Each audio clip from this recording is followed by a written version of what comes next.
આભાર માનીએ છીએ કે એવા પ્રાર્થના વીરોના નામને ધન્યવાદ આપીએ છીએ। ત્યારે આવો આપણે પ્રભુના વચનથી આપણે આજની ભક્તિ સભાની શરૂઆત કરીએ અને ગીતશાસ્ત્ર 147 વાંચવાના છીએ, પરંતુ એ વાંચન પહેલાં દરેકનો આભાર માનવામાં આવે છે જેઓ પોતાના ઘરોમાં જોઈ રહ્યા છે, સાંભળી રહ્યા છે યુટ્યુબના માધ્યમ દ્વારા। ત્યારે સર્વનો આ સમય અમે ડીએસપી સ્ટાફ તરીકે અમે આભાર કરી લઈએ છીએ અને પ્રભુ ઈસુ ખ્રિસ્તના નામમાં તમને પ્રેમની સલામ પાઠવીએ છીએ। આવો આપણે પ્રભુનું વચન વાંચીએ। ગીતશાસ્ત્ર 147 અને 1 થી 11 કલમ આપણે વાંચવાના છીએ। ગીતશાસ્ત્ર 147 પ્રભુનું વચન આ પ્રમાણે કહે છે કે યહોવાની સ્તુતિ કરો, કેમ કે આપણા દેવના સ્તોત્ર ગાવા એ સારું તથા મનોરંજક છે। સ્તુતિ કરવી એ ગણતું છે। યહોવા યરૂશાલેમને બાંધે છે, ઇસ્રાયેલના વેરાઈ ગયેલાને તે પાછા એકઠા કરે છે। હૃદયભંગ થયેલાને તે સાજા કરે છે, તે તેઓના ઘરને રૂજવે છે। તે તારાઓની ગણતરી કરે છે, તે સર્વને નામો આપે છે। આપણો પ્રભુ મોટો અને ઘણો પરાક્રમી છે, તેની બુદ્ધિનો પાર નથી। યહોવા નમ્ર જનોને સંભાળે છે, દુષ્ટોને તે જમીનદોસ્ત કરી નાખે છે।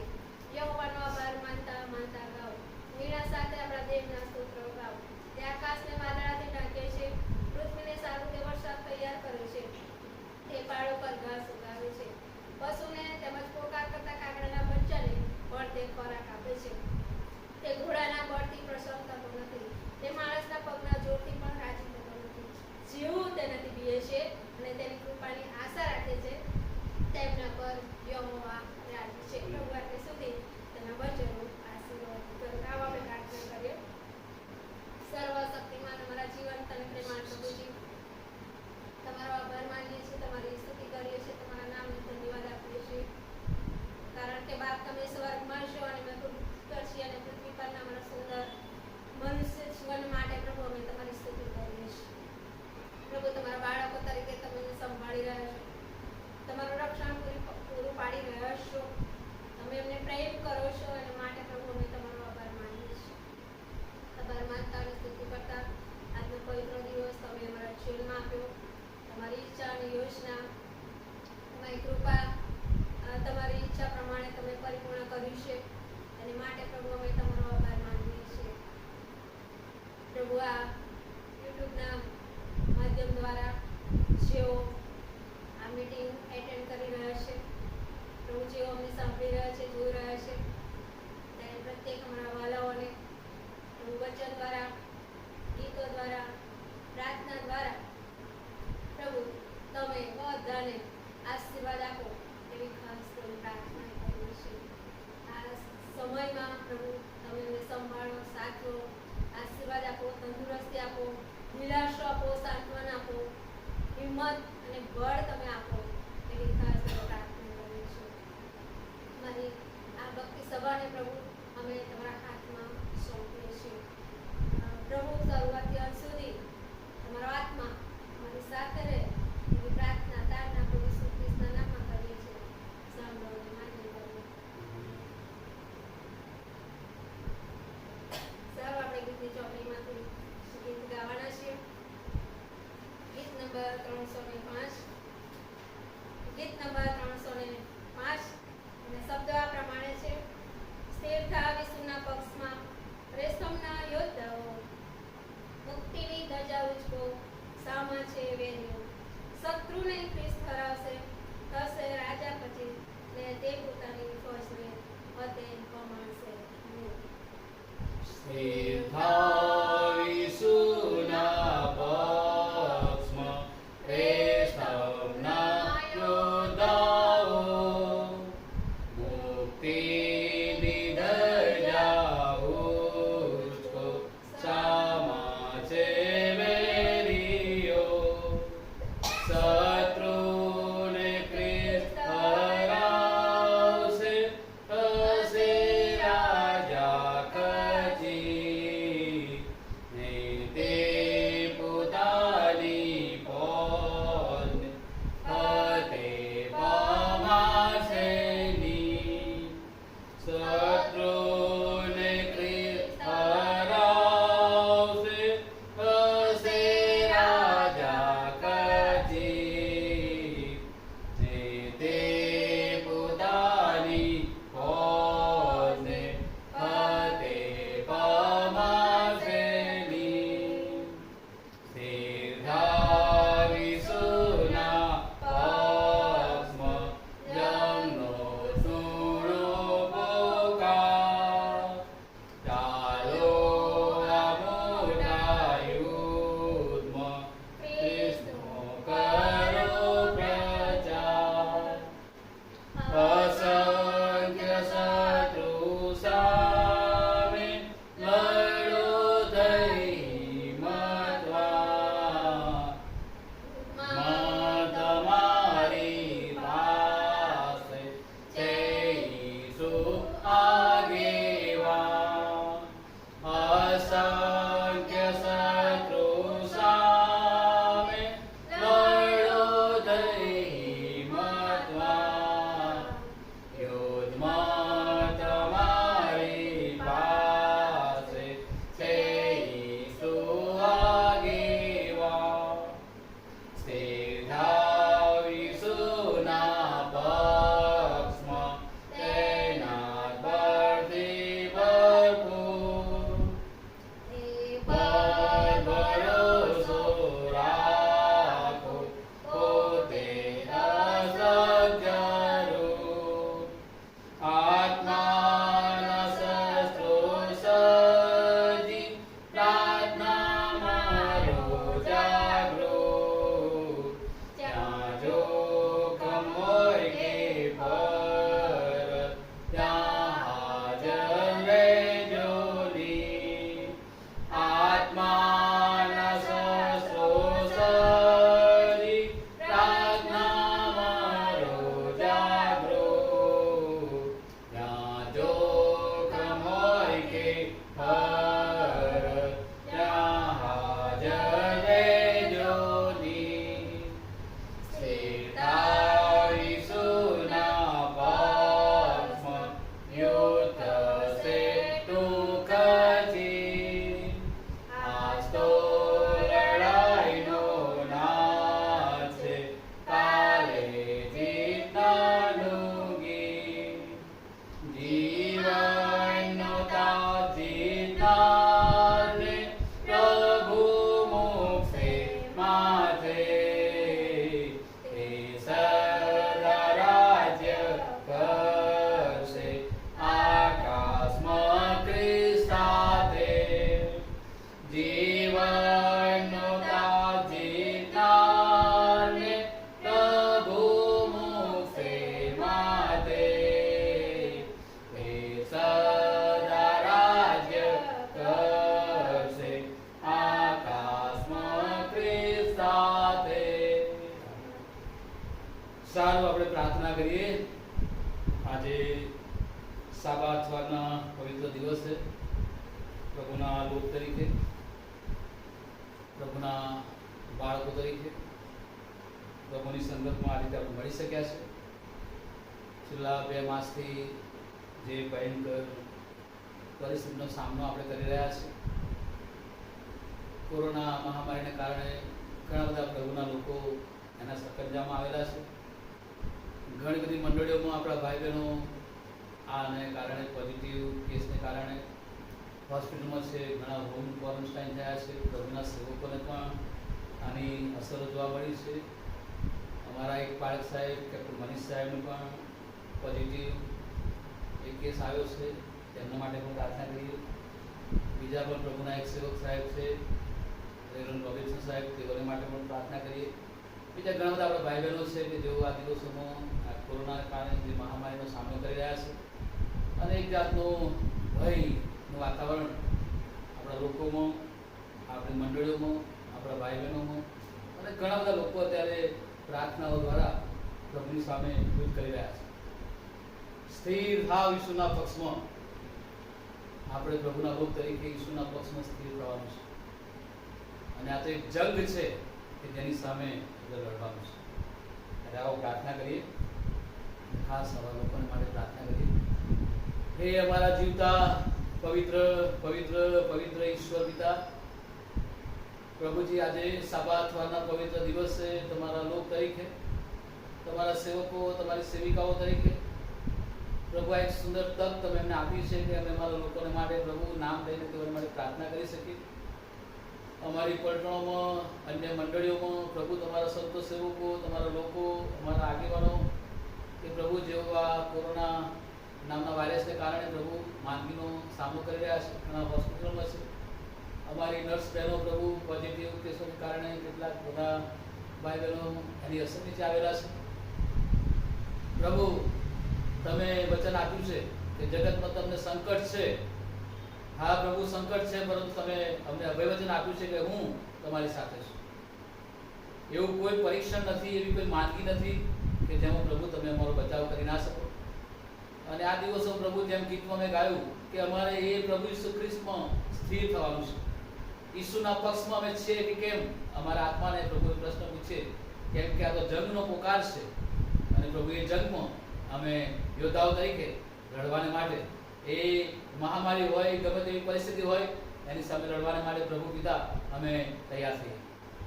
ખાસ કરીને પ્રભુ તમારા સેવકો જેઓના નામ અમે જાણીએ છીએ, જેઓને જાણતા નથી, ખાસ કરીને અમારા સેન્ટ્રલ પલટનના અમારા કોર ઓફિસર કેપ્ટન મનીષ સાહેબને પ્રભુ જે કોરોના પોઝિટિવની અસર છે, પ્રભુ તમારા સેવકને તમારું સ્પર્શ કરો. અન્ય મંડળીના પાળક સાહેબ પ્રભુ જેઓને પણ કોરોનાની પોઝિટિવની તકલીફ છે, પ્રભુ રેવરન સાહેબ માટે પણ પ્રાર્થના કરીશ પ્રભુ. ઓ દયાળુ પ્રભુ, અમારા ઘણા બધા ભાઈ બહેનો આ દિવસો બીમાર છે. અમારી મંડળીઓમાં, અમારી પલટણોમાં ઘણા બધા એવા અમારા ભાઈ બહેનો જેઓના નામ પ્રભુ જાણીએ છીએ, જાણતા નથી. ઘણાને સાજાપણું તમે આપ્યું છે, ઘણા પ્રભુ મૃત્યુના શરણ થયા છે. અને આ એક એવી ભયંકર પરિસ્થિતિનો સામનો આજે મંડળીઓ કરી રહી છે, તમારા સંતો સેવકો કરી રહ્યા છે, સમગ્ર વિશ્વ કરી રહ્યું છે. ત્યારે પ્રભુ હવે પ્રાર્થના કરીએ છીએ, વૈદ્યકીય સેવાઓ આપનાર ઘણા બધા એવા બહેનો પ્રભુ આ કોરોના વાયરસથી સંક્રમિત થયા છે. પ્રભુ તમારા એક સેવિકા આ સેવા કરતા કરતા તેઓ તમારી પાસે આવ્યા છે. પ્રભુ આ બધાના પરિવારોને માટે, તેમના એ જીવાઈ ગયેલા જીવનોને માટે, તેમની સેવાઓને માટે પ્રભુ બાપ અમે તમારો આભાર માનીએ છીએ. કેમ કે આ લડાઈની અંદર પ્રભુ સૈનિકો તરીકે, ખ્રિસ્તી યોદ્ધાઓ તરીકે અમારા લોક એની સામે સામનો કરી રહ્યા છે.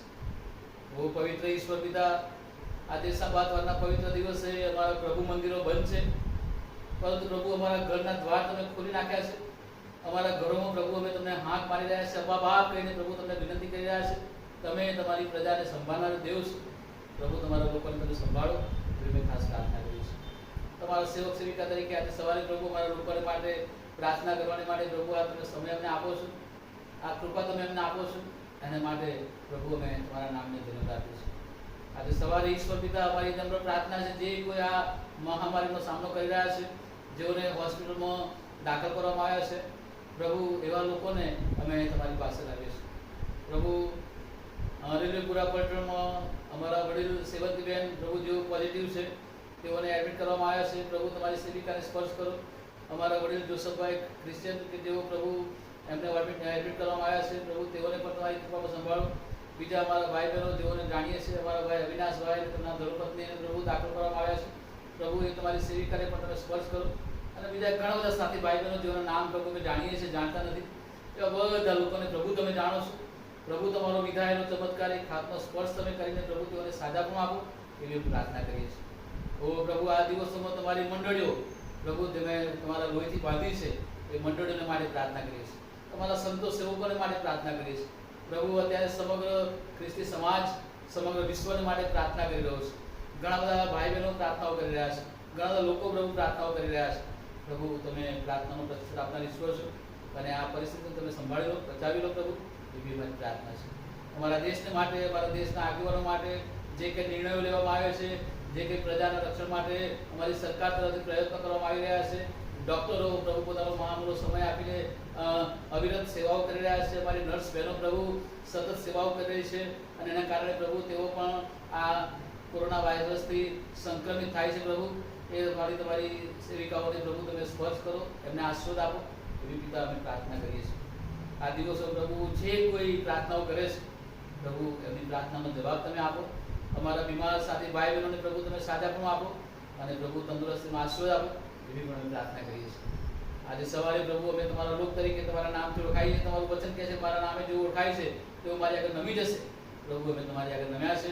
અમારી પ્રાર્થનાના પોકારને તમારી પાસે આવવા દો, કેમ કે પ્રભુ તમે હંમેશા અમારી પ્રાર્થનાનો જવાબ આપનાર ઈશ્વર છો. અને આજે સવારે એવા દરેક અમારા લોકોને માટે અમે પ્રાર્થના કરીએ છીએ. અમારી દરેક મંડળીઓમાં, એ પછી કોઈ પણ મંડળી હોય પ્રભુ, દરેક તમારી મંડળીઓમાં જે અમારા લોકો છે જેઓ આ પરિસ્થિતિનો સામનો કરી રહ્યા છે પ્રભુ, એવા લોકોને તમે સંભાળો, સાચવો. અમારી તમામ મંડળીઓને, અમારા તમામ ધર્મસેવકોને, અમારા આગેવાનોને, અમારા લીડરોને, અમારા લોકલ ઓફિસરોને, અમારા લેમેનોને, અમારા કારભારીઓને પ્રભુ બાપ તમે સંભાળી લો, સાચવણું આપો. અત્યારે મંડળીઓમાં પ્રભુ જે પરિસ્થિતિ છે તમે જાણો છો પ્રભુ, નાણાકીય રીતે અને બધી રીતે પ્રભુ જે કંઈ મુશ્કેલીનો સામનો અમે કરી રહ્યા છે પ્રભુ, આ બધાથી સંભાળનાર અને બચાવનાર સેવક તમે છો. પ્રભુ તમે મહાન ઈશ્વર છો અને તમારી કૃપાની અંદર પ્રભુ તમે તમારા લોકોને સંભાળનાર એવા પ્રભુ છો. ત્યારે અમે ખાસ પ્રાર્થના કરીશું પ્રભુજી, ખાસ કરીને તમારા સેવકોને માટે પણ પ્રાર્થના કરીએ જેઓ પ્રભુ તમારી સેવામાં છે અને જેઓ આ કોરોના વાયરસને કારણે પ્રભુ સંક્રમિત થયા છે, જેઓને હોસ્પિટલાઇઝ કરવામાં આવ્યા છે, જેઓ ઘરે રહીને પ્રભુ આરામ કરી રહ્યા છે. દરેક પ્રભુ તમારા સેવકો, તેમના કુટુંબ પરિવારો, તેમના બાળકો બધાને પ્રભુ તમે સાચવી લો, સંભાળી લો, એવી અમારી ખાસ પ્રાર્થના છે. આજે અમારી મંડળીઓ પ્રભુ ઘરે ઘરે અમારા લોકો પ્રાર્થનાઓ કરી રહ્યા છે. પ્રાર્થનાની વિનંતીઓ પ્રભુ શેર કરવામાં આવે છે. વોટ્સઅપના માધ્યમ દ્વારા, ફેસબુકના માધ્યમ દ્વારા પ્રભુ જે પ્રાર્થના વિનંતીઓ મૂકવામાં આવી છે તેઓના નામ દઈને પ્રભુ મારા લોકો પ્રાર્થનાઓ કરી રહ્યા છે. ત્યારે પ્રભુ બાપ અમારો વિશ્વાસ વધારો અને આ પરિસ્થિતિમાંથી તમે ઉગારનાર એવા ઈશ્વર છો. ત્યારે પ્રભુ સમગ્ર વિશ્વ અત્યારે આ મહામારીનો સામનો કરી રહ્યું છે. ત્યારે પ્રભુ પિતા તમે સંભાળો.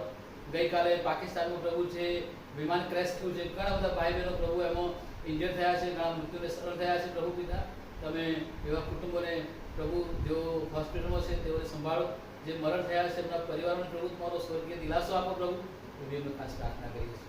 ગયા દિવસો પ્રભુ પશ્ચિમ બંગાળ અને ઓરિસ્સામાં જે ભયંકર તુફાન આવ્યું પ્રભુ, અને એમાં ઘણા બધા લોકો એ અસર નીચે આવ્યા છે.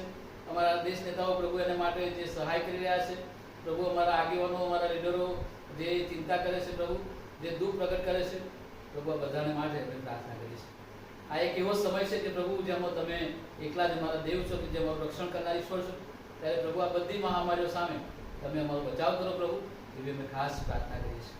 પ્રભુજી અમે તમારા લોક છે, તમારા બાળકો છે, જાણતા અજાણતા પ્રભુ તમે કદાચ અમારા પાપોને ક્ષમા આપો, એવી પણ અમારી પ્રાર્થના છે. પ્રભુ જેઓ તમારા નામથી ઓળખાય છે એ બધાને પ્રભુ તમે સાજાપણાનો આશીર્વાદ આપો. જે ઘરોમાં પ્રભુ મરણના દૂતે પ્રવેશ કર્યો છે એવા ઘરોની પ્રભુ તમે મુલાકાત લો, એવા પરિવારો તમારો દિલાસો આપો. ઘણા બધા એવા પરિવારો છે પ્રભુ જેઓને આ મહામારીને કારણે ક્વોરન્ટાઇન કરવામાં આવ્યા છે, ઘણાને હોમ ક્વોરન્ટાઇન કરવામાં આવ્યા છે. પ્રભુ આ બધા લોકોને અમે તમારી પાસે રાખીશું પ્રભુ, તમે સંભાળો.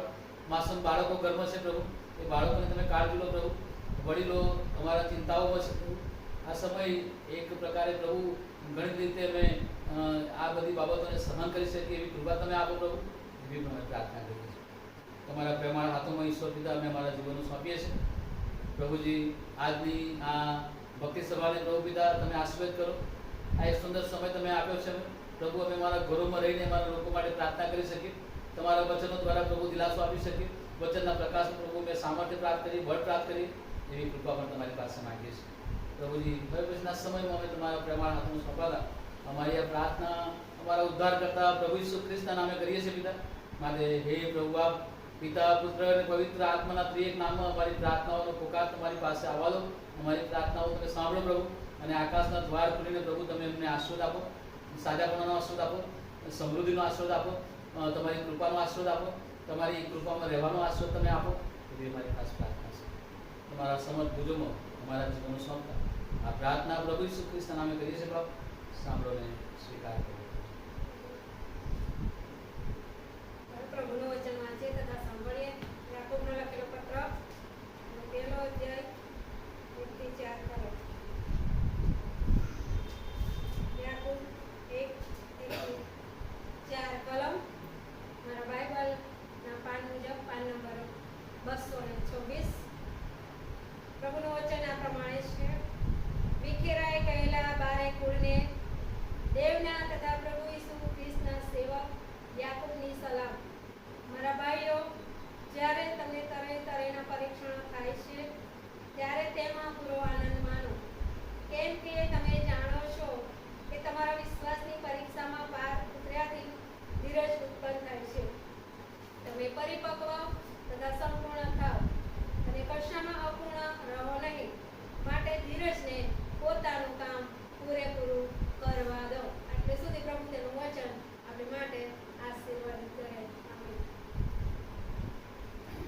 સારું, આ સમયને માટે પ્રભુનો આભાર માનીએ અને પ્રભુની સ્તુતિ કરીએ.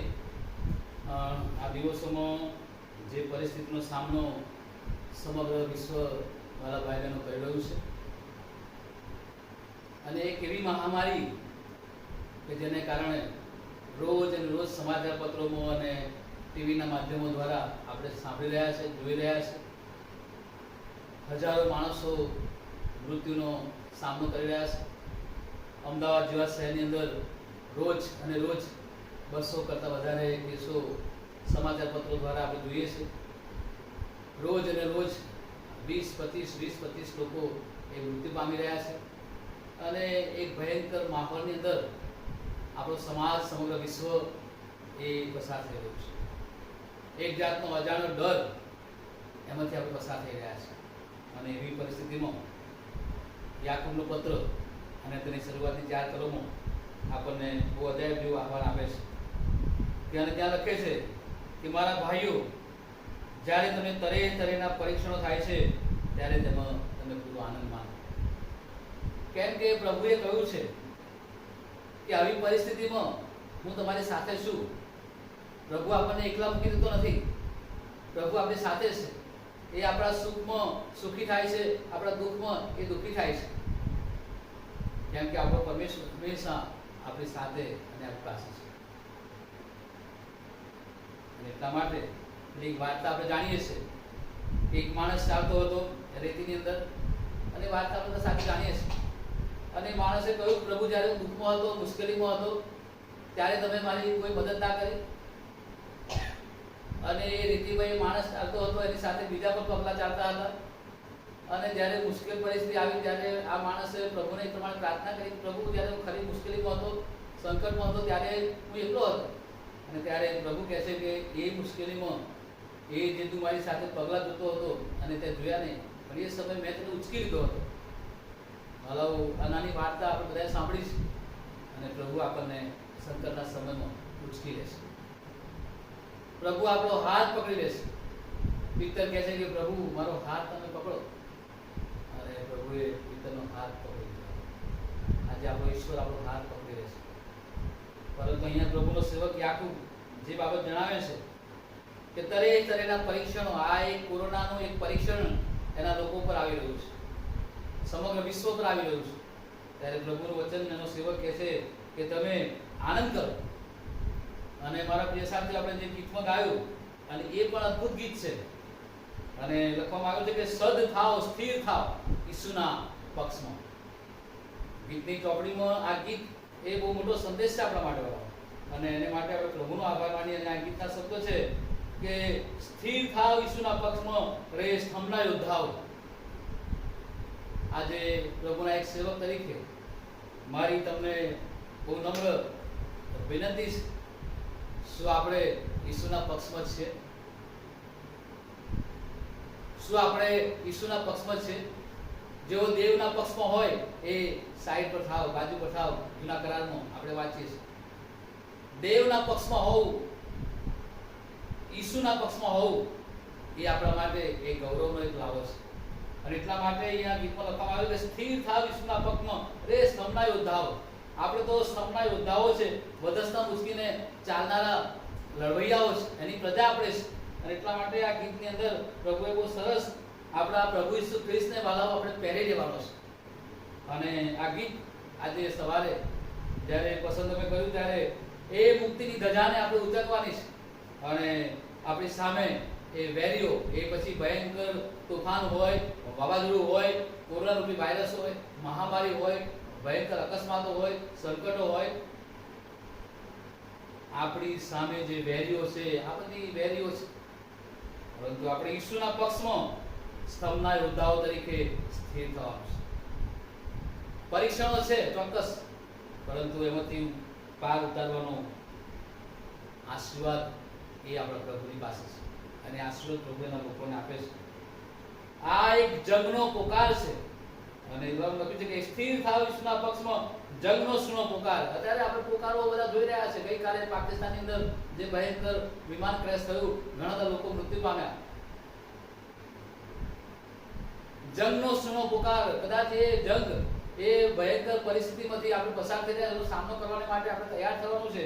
અને કહે છે કે ચાલો આ મોટા યુદ્ધમાં અને ખ્રિસ્તનો કરો પ્રચાર. જે ઈસુના પક્ષમાં હોય એ આ પોકાર કરી શકે છે. તમે અને હું ને આપણે શું ઈસુના પક્ષમાં છે?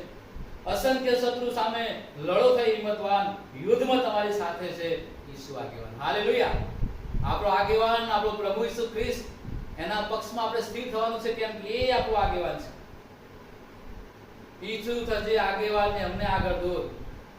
આપણો આગેવાન આપણો પ્રભુ છે અને એ ઈશ્વરના ભરપૂરીપણાના બળથી આત્માના શસ્ત્રો આપણે સજીને પ્રાર્થના દ્વારા જાગૃત રહેવાનું છે. આ પરિસ્થિતિમાં એવો સમય છે, એક બે દફન વિધિઓ અમે કરી કે જેઓને ડાયરેક્ટ દવાખાનામાંથી સીધા કબ્રસ્તાનમાં લઈ જવામાં આવ્યા. પોતાના પરિવારજનો, પોતાની પત્ની, પોતાના બાળકો, પોતાના સ્વજનો મુખ જોઈ શક્યા નથી.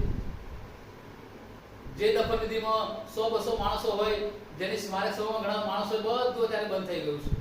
ઈશ્વર આ પરિસ્થિતિમાં આપણને તૈયાર કરી રહ્યો છે. ઘણી બધી બાબતોમાં ઈશ્વર આપણને જાણે કે નવો રસ્તો બતાવી રહ્યો છે, નવો માર્ગ ચીંધી રહ્યો છે. કેવી મહામારીનો સામનો આપણે કરી રહ્યા છીએ. અને જેઓના ઘરમાં મરણને દૂતે પ્રવેશ કર્યો છે, વાલાઓ એક બે દફન મેં કરી છે, પોતાની પત્ની, પોતાના બાળકો, પોતાના પિતાનું, પોતાના સ્વજનનું મોં જોઈ શક્યા નથી. ઘણા ઘણા માણસો એક દફન વિધિમાં અમે ફક્ત 5 કે 7 જણા અને દફન વિધિ મેં કરી.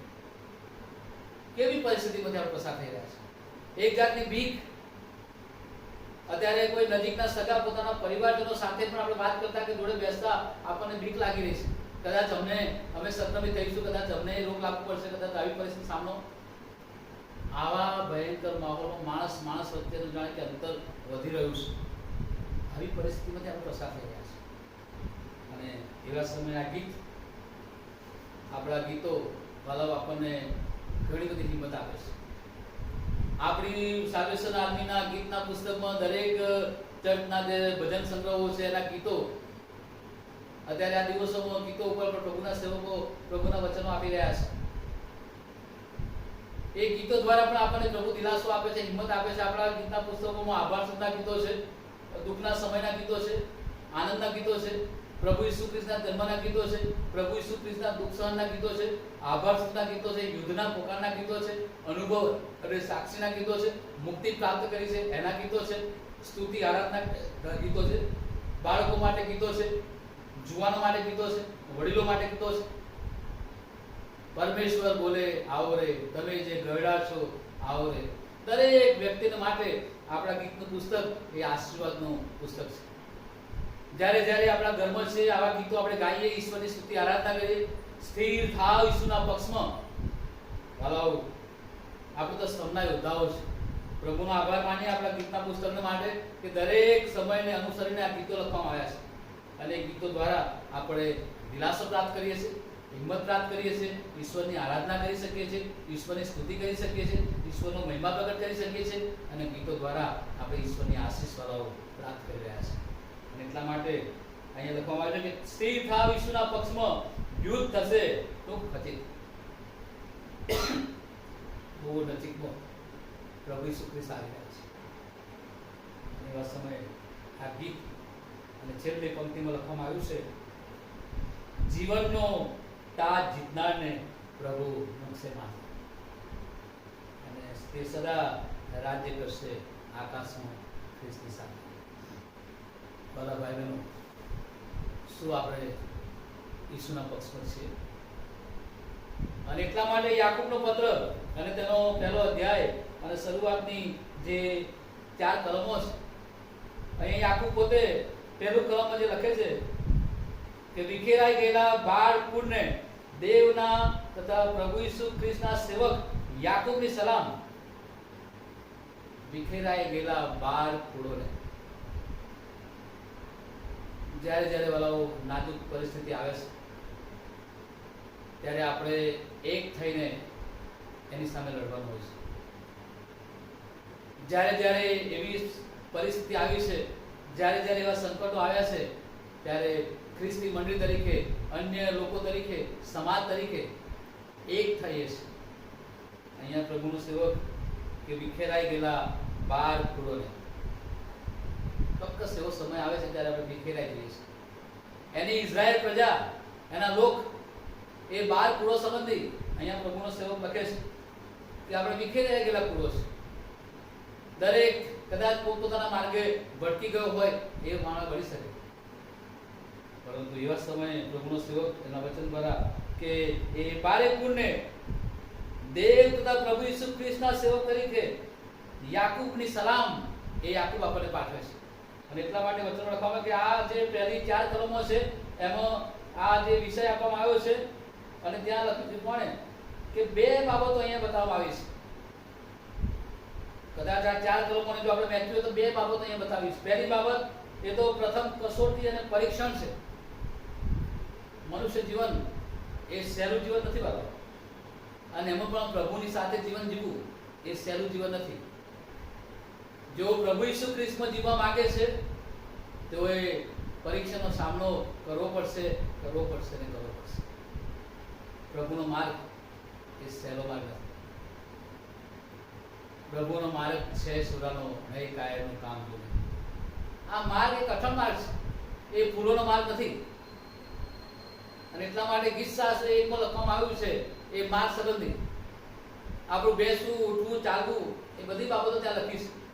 અને એટલા માટે પહેલી જે બાબત છે કે આપણી કસોટીઓ અને પરીક્ષણો, અને બીજી બાબત કે આપણી ધાર્મિકપણાના જે લક્ષણો છે અને ધાર્મિકપણાનું જે મૂળ છે એ તો આપણો ઈશ્વર છે, આપણો પ્રભુ છે, આપણો દેવ છે, આપણો યહોવા છે, આપણો પ્રભુ ઈસુ ખ્રિસ્ત છે.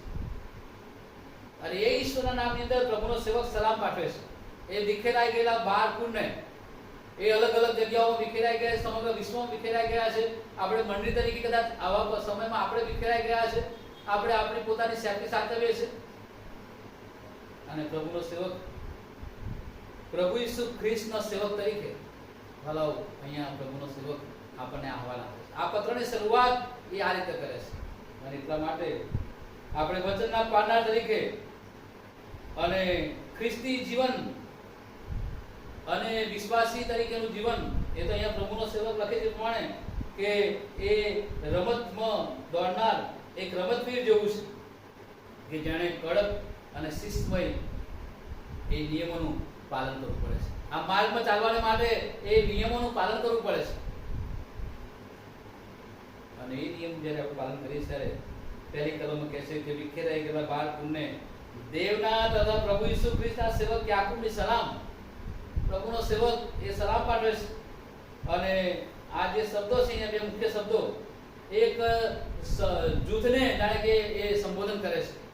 વિખેરાઈ ગયેલા કુળો અલગ અલગ જગ્યાએ વિખેરાઈ ગયા છે. આજે યહૂદી લોકો આખા વિશ્વમાં વિખેરાઈ ગયેલા છે. અને વિખેરાઈ ગયેલા કુળોને આ પ્રભુનો સેવક એ સલામ પાઠવતા, ઈસુ ખ્રિસ્તના સેવક તરીકે, દેવના સેવક તરીકે સલામ પાઠવતા જે બાબત કહે છે એ આપણે જોઈએ છે. એટલા માટે રોમીનો પત્ર અને તેનો 9મો અધ્યાય અને તેની 7મી અને 8મી કલમમાં એ ઇબ્રાહીમના પરિવારને માટે, એ જીવનોને માટે યાકૂબ તેના પત્રમાં ભાઈઓ, આ યાકૂબના પત્રમાં લગભગ 19 વખત મારા ભાઈઓ તરીકેનું સંબોધન એણે કર્યું છે.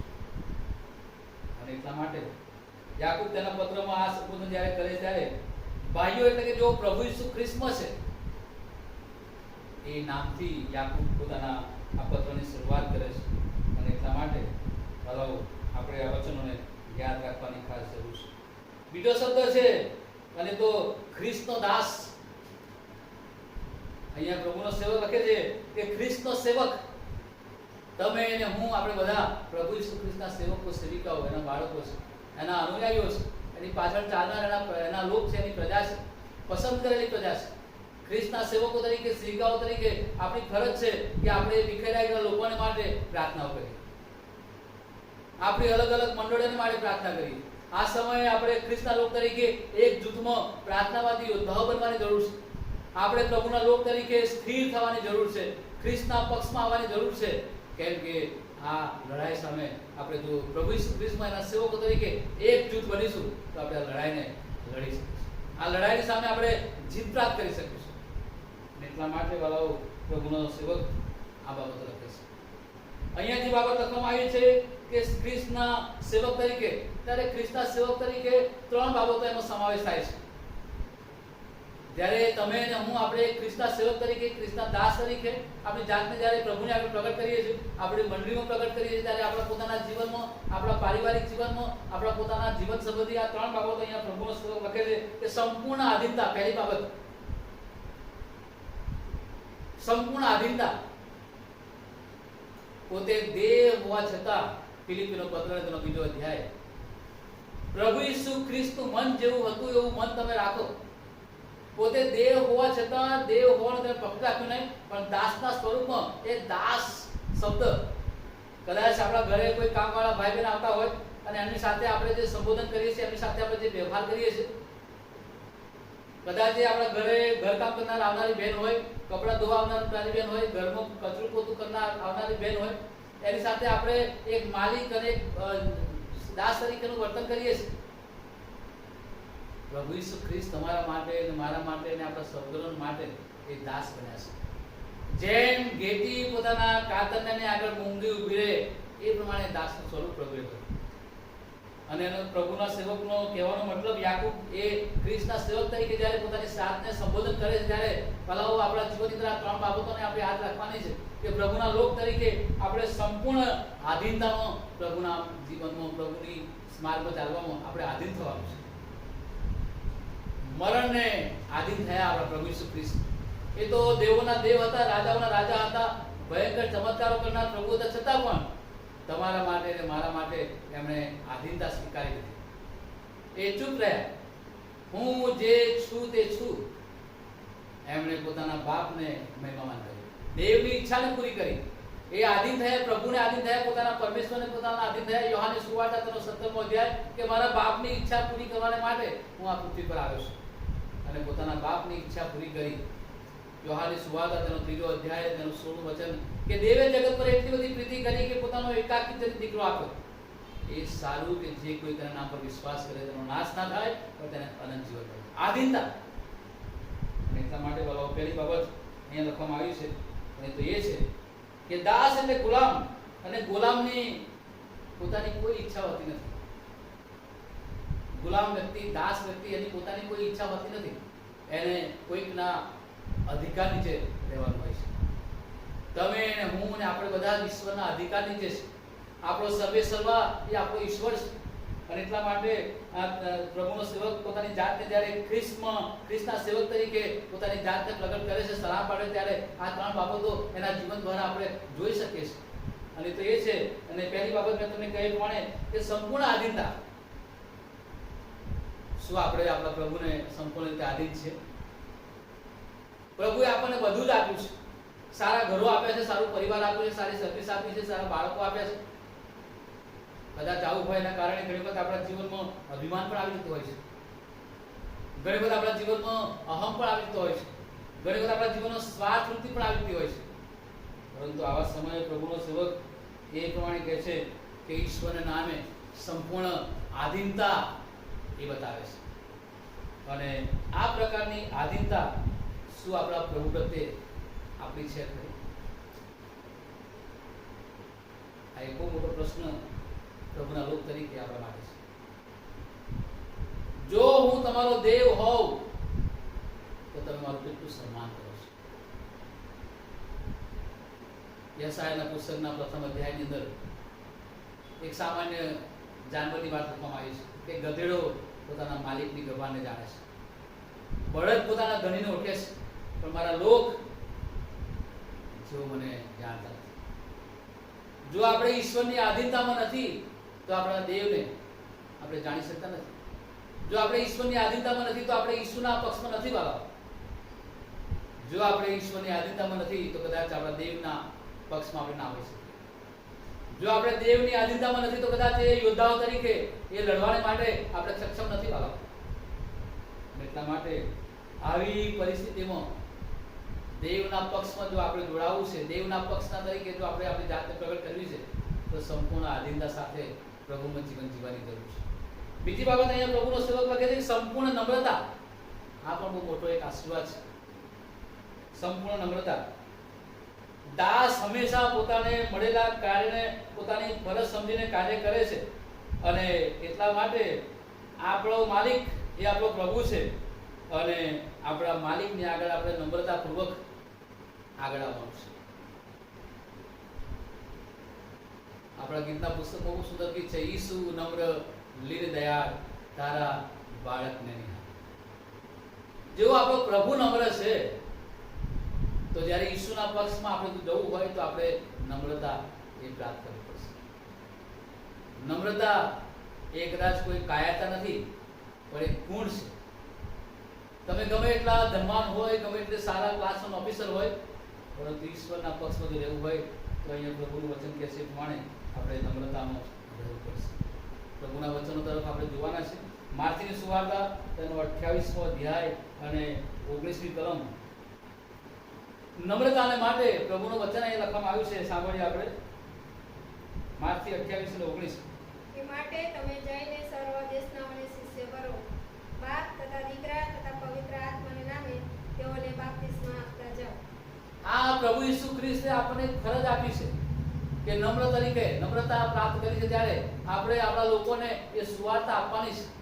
પિતા, પુત્ર અને પવિત્ર આત્માના નામે પ્રભુના લોકો તરીકે આપણે બીજાઓને પ્રભુની સુવાર્તા આપવાની છે નમ્રતાના ગુણથી. અને જ્યારે પ્રભુ ઈસુ ખ્રિસ્ત નમ્ર રહ્યા ત્યારે આખી દુનિયા આજે પ્રભુ ઈસુ ખ્રિસ્ત તરીકે સ્વીકારે છે. એ નમ્રતાનો પાઠ આપણા પ્રભુ ઈસુ ખ્રિસ્તે આપણને શીખવાડ્યો છે. પહેલી બાબત સંપૂર્ણતા, આધીનતા. બીજી બાબત સંપૂર્ણ નમ્રતા. અને ત્રીજી અગત્યની બાબત, યાકૂબ પોતાના જ્યારે દેવના સેવક તરીકે પોતાની જાતને આપણે પ્રગટ કરે છે ત્યારે સંપૂર્ણ વફાદારી, ઓનેસ્ટીપણું, પ્રમાણિકપણું જેને કહેવાય, સંપૂર્ણ વફાદારી એ ઈશ્વર આપણી પાસે અપેક્ષા રાખે છે. અને એટલા માટે અહીંયા પ્રભુના સેવકે જે બાબતો લખી છે કે પોતાના માલિકને માટે નિસ્વાર્થ ભાવે વફાદારીપૂર્વક પોતાની ફરજ બજાવી, માલિકની હાજરી હોય કે ના હોય, પ્રભુ વાળાઓ આપણને જોઈ રહ્યા છે. જે ફરજ આપણને આપવામાં આવી છે, આપણે ઈશ્વર આકાશમાંથી આપણને જોઈ રહ્યા છે. આપણે વફાદારી સાથે આપણી ફરજને નિભાવવાની છે. આ દિવસોમાં આપણી કઈ ફરજ છે? આપણા લોકોને માટે આગ્રહભરી પ્રાર્થનાઓ, ઉપવાસ સહિતની પ્રાર્થનાઓ. આજે કેટલી મંડળીઓમાં ઉપવાસ સહિત પ્રાર્થનાઓ થઈ રહી છે આ મહામારી માટે. કેટલા શબ્દો સેવકો ઉપવાસ સહિત અત્યારે પ્રાર્થના બેઠા છે. યુનાનું પુસ્તક આપણને એક પડકાર આપે છે. જ્યારે યુના દ્વારા આ એક બહુ થોડાક શબ્દો મેસેજ આપવામાં આવ્યો કે 40 દિવસ પછી આ નગરનો નાશ થશે. બહુ થોડાક શબ્દો, કડા કાકા, એક જ વાક્યની અંદર. અને જ્યારે રાજાએ આ સંદેશો સાંભળ્યો, જે ભયંકર મહામારીનો સામનો કરવાની વાત તેમણે સાંભળી, ત્યારે રાજાએ ઢંઢેરો પીટાવ્યો અને ઉપવાસ કરીને ટાટ બેસીને પોતાના દેવને પ્રાર્થના કરી. આજે કેટલી મંડળીઓ ઉપવાસ સહિત પ્રાર્થનાઓ કરી રહી છે. કેટલા પ્રભુના આગેવાનો, કેટલા કારભારીઓ, કેટલા પ્રભુના લોકો આજે પોતાના લોકોને માટે ઉપવાસ કરીને પ્રાર્થના કરી રહ્યા છે. વફાદારી, એકબીજાને માટે પ્રાર્થના કરો, એ સિવાય બીજું કોઈ દેવ નથી. આજે વાળો પરિસ્થિતિનો જ્યારે સામનો કરી રહ્યા છે ત્યારે આપણે એ વફાદારી બતાવવાની જરૂર છે. કોઈ જુએ કે ના જુએ, તમારે જેટલા નામ તમે જાણો છો, જે લોકો તમારી જાણમાં છે, જે પરિસ્થિતિ સામનો જ્યારે આપણો સમાજ, આપણી મંડળીઓ, સમગ્ર વિશ્વ કરી રહ્યું છે, વફાદારીપૂર્વક, નિષ્ઠાપૂર્વક આપણા ઘરમાં આપણે બેસીએ. ગીત 791 પરાત પરના ગુપ્ત જાતમાંથી વસે છે તે સર્વ સમર્થની છાયા બનશે. માર્થીની સુવાર્તા તેનો 6ઠો અધ્યાય એકાંતમાં પ્રાર્થના સંબંધી પ્રભુએ લખ્યું છે. તારી ઓડીમાં બેસ. આજે વફાદારીપૂર્વક આપણે પ્રાર્થનાઓ કરવાની છે આપણા સમાજ માટે, આપણા લોકો માટે, વિશ્વ માટે, આપણી મંડળીઓ માટે, આપણા આગેવાનો માટે, આપણા ભાઈ બહેનો માટે, કે જેઓને આપણે જાણીએ છીએ, જેઓને જાણતા નથી. અહીંયા પ્રભુનો સેવક લખે છે કે પરીક્ષણો આવી રહ્યા છે તરે તરેના, ત્યારે પૂરો આનંદ કરો અને આનંદ સાથે, સંપૂર્ણ આધીનતા સાથે, નમ્રતા સાથે, વફાદારી સાથે ઈશ્વરને પુકાર કરો. યાકૂબ પોતે દેવની આગળ ઈસુના દાસ તરીકે ગણાવીને આપણને શીખવવા માંગે છે. અને અહીંયા પ્રભુના વચન લખવામાં આવ્યું છે કે આપણી દ્રષ્ટિ દેવ તરફ ઊંચી કરીએ. હું પર્વતો તરફ મારી આંખો ઊંચી કરીશ, મને ક્યાંથી સહાય મળે? અને ઈશ્વરે જવાબ આપ્યો, જે યહોવાએ આકાશ અને પૃથ્વી બનાવ્યા છે તેના તરફથી આપણને સહાય મળશે. ભલાઓ કદાચ એ ઊંચા ઊંચા પર્વતો તરફ આપણી દ્રષ્ટિ ના પહોંચી શકે તો નાની સરખી કાલવરીની ટેકરી કે ત્યાં આપણે આ પહોંચી કરી એ વિદાયેલા હાથ પ્રસારી ઈસુ રાજા આપણને આ સુધ આપવા જઈ રહ્યો છે. સંપૂર્ણ નમ્રતાથી, આધીનતાથી, વફાદારીથી આજે પ્રાર્થનાઓની જરૂર છે. આ પરીક્ષણોમાં પ્રભુનો સેવક આપણને એક પડકાર આપે છે કે આ ત્રણ બાબતો સાથે ઈશ્વરને પુકાર કરો. ઈશ્વર આપણી પ્રાર્થનાઓ વલાઓ સાંભળશે. યોહાનની સુવાર્તા તેનો 5મો અધ્યાય અને 23મી કલમ પ્રભુનું વચન આપણે વાંચીએ અને ત્યાં પ્રભુનો સેવક શું લખે છે? યોહાન 5 અને 23.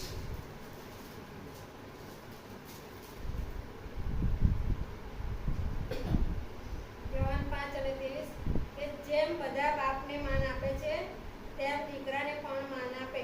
દીકરાને જે માન નથી આપતો તે તેના મોકલનાર બાપને પણ માન નથી આપતો. આ દિવસોમાં પ્રભુ ઈસુ ખ્રિસ્તનું આ વચન છે કે આપણા પ્રભુને આપણે એ રીતે માન આપીએ, આપણા પ્રભુને આપણે આવી મહામારીમાં મોટું બનાવીએ, પરીક્ષણોમાં આનંદ કરો.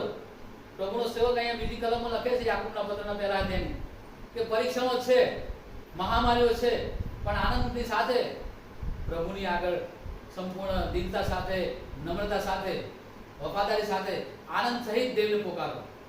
રડતા રડતા વાવીએ છે, આનંદ કરતા કાપીએ, એ ઈશ્વર આપણને આશીર્વાદ આપવા માંગે છે. એટલા માટે વલાઓ આ કલમ દ્વારા પ્રભુ આપણને એના સેવક દ્વારા જણાવે છે કે મુશ્કેલીઓમાં સાનુકૂળ પરિસ્થિતિ હોય કે પ્રતિકૂળ પરિસ્થિતિ હોય, પરંતુ આનંદથી યહોવાની સેવા કરો. ગાતા ગાતા તેની આગળ આવો અને આપણી વિનંતીઓ, આપણી અરજો વડે આપણા દેવને આભાર સહિત આપણી વિનંતીઓ પ્રભુની પાસે રાખીએ. આપણો દેવ પોતાના મહિમાની સંપત પ્રમાણે દરેક પરિસ્થિતિમાંથી આપણને ઉગારનાર એવો પ્રભુ છે. આપણે ઉગારી લેશે. એટલા માટે આ બાબતો આપણે યાદ રાખવાની જરૂર છે. અહીંયા પ્રભુનો સેવક આગળના વચનોમાં યોહાન 16 અને 33 માં શું લખે છે જોઈએ આપણે. યોહાનની સુવાર્તા 16મો અધ્યાય ને 33મી કલમ વાંચીએ. મારામાં તમને શાંતિ મળે માટે મેં તમને એ વચનો કહ્યા છે. જગતમાં તમને સંકટ છે, પણ હિંમત રાખો, જગતને મેં જીત્યું છે. પ્રભુ ઈસુ ખ્રિસ્તે વાળાઓ જગતને જીત્યું છે. આમીન. પ્રભુ પોતે કહે છે કે જગતમાં તમને સંકટ છે, મુશ્કેલીઓ છે, વાયરસ છે, મહામારી છે, તોફાનો છે, ધરતીકંપો છે, બધું જ છે, પણ તમે જો મારામાં વિશ્વાસ રાખો છો, મારા નામે કંઈક માગો છો, કારણ કે પ્રભુએ આપણને બહાનું આપ્યું છે કે જગતને મેં જીત્યું છે અને એ દ્વારા આપણને સામર્થ્ય મળે છે. અને એટલા માટે અહીંયા પ્રભુનો સેવક એ 33મી કલમમાં લખે છે કે જ્યારે આપણે જગતમાં છીએ ત્યારે મુશ્કેલીઓ અને સંકટો તો આવવાના જ છે જ. એમાંથી કોઈ બાકાત રહેવા નથી. કદાચ કોરોના કરતા પણ વધારે ભયંકર મહામારીઓ આવવાની છે, પરંતુ ઈશ્વર બચાવના કાર્યમાં આપણને અદ્ભુત પ્રોમિસ આપી રહ્યા છે કે જગતને મેં જીત્યું છે.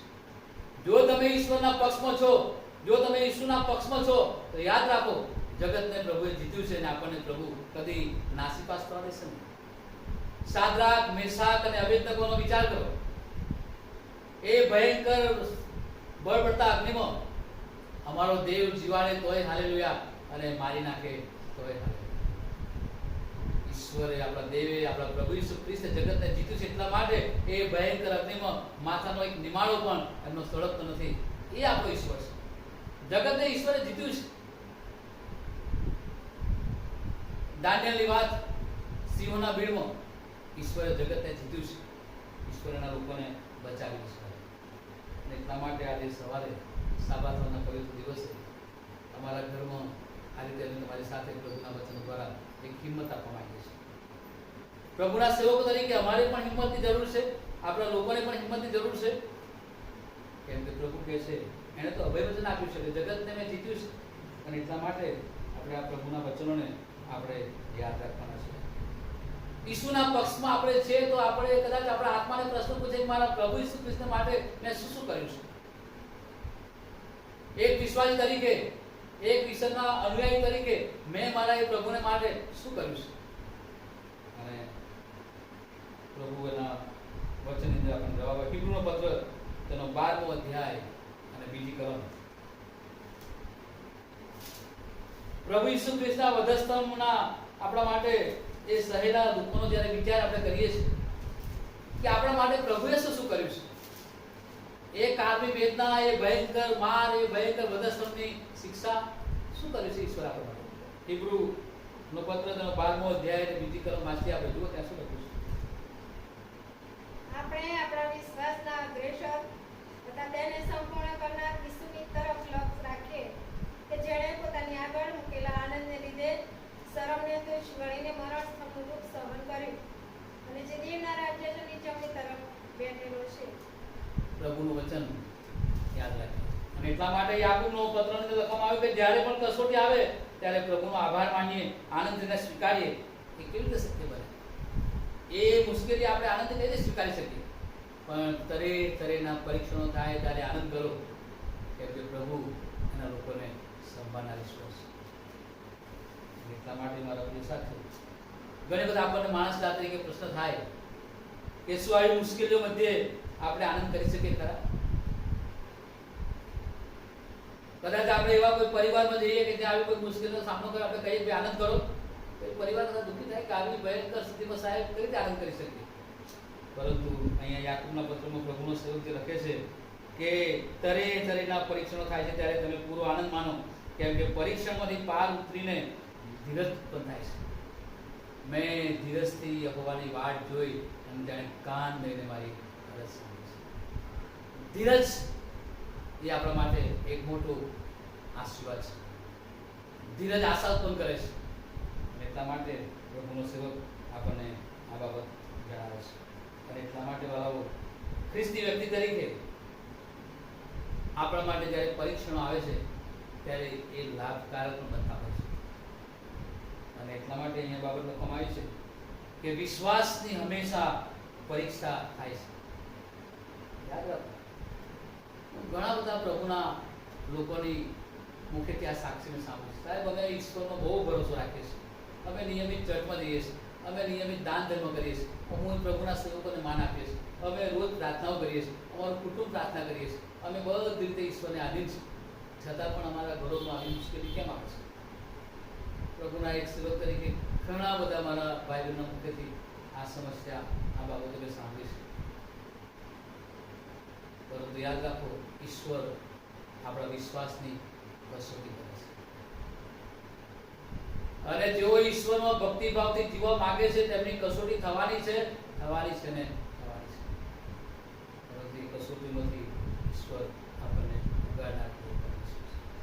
એટલા માટે મારા પ્રિય ભાઈ બહેનો, આજે પ્રભુના એક સેવક તરીકે આપણા વિશ્વાસની કસોટી એ આપણે સાચા વિશ્વાસીઓ છે એ નક્કી કરે છે. પ્રભુના લોકોની સાથે દુઃખ વેઠવું એ મૂસાએ પસંદ કર્યું. એની પાસે તો જાહો જલાલી હતી, રાજમહેલમાં રહેતો હતો, પણ પોતાની પ્રજા સાથે દુઃખ શું છે એ પોતાની પ્રજાની સાથે રહીને એણે અનુભવ કર્યો. એ સુખ સાંભળી ભોગવવા કરતા મારા લોકોની સાથે દુઃખ સહન કરવું એ મારા માટે આ મૂસાની સાક્ષી. બીજી બાબત યાદ રાખો, કસોટી આપણા જીવનનું કાર્ય કરે છે. પ્રભુનું વચન આપણે વાંચીએ, 1 પીતર તેનો 1 અધ્યાય અને 7મી કલમ. અહીંયા પ્રભુનો સેવક આ બાબત લખે છે, કસોટી આપણામાં કાર્ય કરે છે. કઈક રીતે આપણને તૈયાર કરે છે. 1 પીતર 1 અધ્યાય અને 7મું વચન, ત્યાં શું લખ્યું જુઓ. જેથી તમારા વિશ્વાસની પરીક્ષા જે અગ્નિથી પરખાયેલા નાશવંત સોના કરતાં બહુમૂલ્યવાન છે. જેથી તમારા, ફરી વાંચીએ, જેથી તમારા વિશ્વાસની પરીક્ષા જે અગ્નિથી પરખાયેલા નાશવંત સોના કરતાં બહુ મૂલ્યવાન છે. આમીન, પ્રેઝ ધ લોર્ડ. હાલો, આ પ્રભુનું વચન છે. રોમીનો પત્ર તેનો 8મો અધ્યાય અને 28મી કલમ. જો ઈશ્વર આપણને ત્યાં બીજો એક આશીર્વાદ વચન આપે છે. રોમી 8 અને 28. ત્યાં લખે છે કે વિશ્વાસીને માટે બધું હિતકારક છે. રોમી 8 અને 28. વળી આપણે જાણીએ છીએ કે જેઓ દેવના ઉપર પ્રેમ રાખે છે, જેઓ તેના સંકલ્પ પ્રમાણે તેડાયેલા છે, તેઓને એકંદરે સગળું હિતકારક નીવડે છે. હાલેલુયા. તેઓને એકંદરે સગળું હિતકારક નીવડે છે. આ પ્રભુના વચનો દ્વારા કસોટી આપણા જીવનમાં કાર્ય કરે છે, કસોટી આપણા વિશ્વાસની પરીક્ષા કરે છે, પણ આખરે આપણને જયવાન થઈને બહાર કાઢે છે. બીજે વચન વાંચીએ આપણે, બીજો કોરિન્થી તેનો 4થો અધ્યાય અને 17મી કલમ. ત્યાં પણ પ્રભુએ અદ્ભુત આશીર્વાદ આ કસોટીમાં આપણને આપ્યો છે વચન દ્વારા. બીજો કોરિન્થી 4થો અધ્યાય અને 17મી કલમ. કેમ કે અમારી જૂજ તથા ક્ષણિક વિપત્તિ અમારે સારું અત્યંત વધારે સદાકાલિક તથા ભારે મહિમા ઉત્પન્ન કરે છે. હાલેલુયા. કેમ કે અમારે સારું સદાકાલિક અને ભારે મહિમા ઉત્પન્ન કરે છે. હાલો, જગત પર સંકટ છે, પણ હિંમત રાખો. પ્રભુ ઈસુ ખ્રિસ્તનું અદ્ભુત વચન, આઈ એમ વિથ યુ, હું તમારી સાથે છું. જો આપણે ઈશ્વરના પક્ષમાં છીએ, જો આપણે ખ્રિસ્તી યોદ્ધાઓ તરીકે મુક્તિની ધજાને આપણે જગતમાં ફેલાવી રહ્યા છે, એ યોદ્ધાઓ તરીકે આપણી પ્રાર્થનાઓ દ્વારા આપણે જગતને જીતી રહ્યા છે, તો અહીંયા પ્રભુનું વચન કહે છે કે સદાકાલિક અને ભારે મહિમા એ ઉત્પન્ન કરનારી બાબત છે. આ સગડામાં ઈશ્વર એ મહિમામાં થાય છે, આપણે મહિમામાં થઈએ છીએ. પ્રભુ આપણને શાબાશ, ભલા અને કુશળ ચાકર તરીકેનો આશીર્વાદ આપે છે. એટલા માટે યાકૂબનું પત્ર એની 1-4 કલમો એ આજે આપણા માટે એ ઈશ્વરનો બહુ મોટો આશીર્વાદ છે. મેં એટલા માટે આ વચન પસંદ કર્યું કે કદાચ આવી પરિસ્થિતિમાં આપણું પરિવાર એ સામનો કરી રહ્યું છે, આપણે નાસીપાસ થઈ ગયા છે, આપણે દુઃખી થઈ ગયા છે, આપણે જાતની અજાણ્યા ડરથી ઘેરાઈ ગયા છે, પરંતુ આ બધી બાબત આપણા માટે વહાવો એ હિતકારક બનવાની છે. આપણને એ જાણે કે અગ્નિમાંથી બરાબર કસાયેલું અને શુદ્ધ અને પવિત્ર અને ધીરજવાળું જીવન જીવતા પ્રભુ આ વચનો દ્વારા આપણને જીવન જીવવા માટે તૈયાર કરી રહ્યો છે. ઘણી એવું થાય કે વચનો આપણે સાંભળીએ છીએ, સાંભળવા બહુ સહેલા, પણ જ્યારે પ્રેક્ટિકલ જીવનમાં આવે ત્યારે એનો સામનો કરવો એ બહુ મુશ્કેલી છે. પણ જો ઈસુના પક્ષમાં છે તેઓને માટે વલાવો આ આશીર્વાદ છે. અને ઈશ્વરનું વચન આપણે સાંભળીએ છીએ, કેવળ સાંભળનારા નહીં પરંતુ એને પાડનારા. ઉત્પત્તિનું પુસ્તક તેનો 22મો અધ્યાય અને 18મી કલમ. આ વિપત્તિઓની અંદર પ્રભુના એક સેવકના જીવનમાં પરીક્ષણ આવ્યું અને એકના એક દીકરાને ઇબ્રાહીમને કહેવામાં આવ્યું કે મોરિયા પહાડ ઉપર જા અને તારા એકના એક દીકરાનું બલિદાન ત્યાં આપી દે. અને ઉત્પત્તિનું પુસ્તક 22મો અધ્યાય અને 18મી કલમ. અને તારા વંશમાં પૃથ્વીના સર્વ લોક આશીર્વાદ પામશે, કેમ કે તે અમારું કહ્યું માન્યું છે. Praise the lord. આવી મહામારીમાં, આવા પરીક્ષણોમાં યાકૂબ જે પ્રમાણે એક ખ્રિસ્તના સેવક તરીકે આપણને આનંદ કરવા માટે કહે છે કે પરીક્ષણોમાં આનંદ કરો. આનંદ કરવાથી એ ધીરજનો અનુભવ કરો. ઇબ્રાહીમ માટે લગભગ 100 વર્ષની ઉંમરે જ્યારે દીકરાનું દાન મળે છે અને જ્યારે આવી એક પરિસ્થિતિ આવે છે, દીકરાનું બલિદાન કરવાનું છે, ઇબ્રાહીમ કોઈ પણ જાતની આનાકાની સિવાય ધીરજથી એ ઈશ્વરના વચનને આધીન થઈને મોરિયા પહાડ પર જાય છે. અને પ્રભુનો આશીર્વાદ શું છે કે તે મારું કહ્યું માન્યું છે, માટે હું તને આશીર્વાદ આપીશ. વાલાઓ, હિંમત હારી જશો ને? ઈસુના પક્ષમાં જો આપણે છે તો હિંમતથી આ પરિસ્થિતિનો સામનો કરીએ.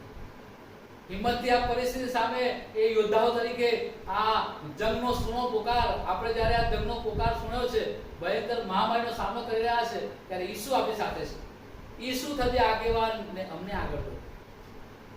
એ ધજાઓ મુક્તિ પદની એ આપણા રાજાને માટે આપણે લહેરાવીએ અને યોદ્ધાઓ તરીકે આ યુદ્ધમાં આપણે લડવાની પ્રાર્થના યોદ્ધાઓ તરીકે આજે ઘણા બધા ભાઈ બહેનો પ્રાર્થના વિનંતી આપે છે. ઘણા બધા પ્રાર્થના યોદ્ધાઓ પ્રાર્થનાઓ કરી રહ્યા છે.